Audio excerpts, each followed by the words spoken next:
So what is cultural relativism? The definition of cultural relativism is suspending your own judgment so you can understand another culture on its own terms. If you want a good soundbite, that's what it is, suspending your judgment so you can understand another culture on its own terms. There's a few components that are important about this definition. The first part is suspending your judgment. The idea is not to throw away your judgment. The idea is not to think that you have nothing to contribute to the conversation.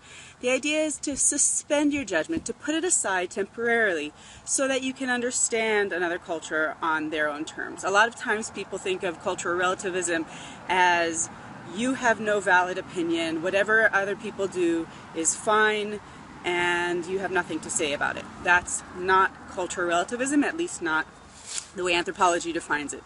In cultural relativism, you suspend your judgment and you allow yourself to see the world from someone else's perspective. So the second part about it that's important is on their own terms. The idea is not to come in and see how somebody looks or feels from your standpoint. Oh, I would never do something like that, right? The idea is, you do something that I would never have thought to do or that wouldn't have occurred to me. I wonder why you do it. Can you help me understand from your perspective why this practice makes sense to you?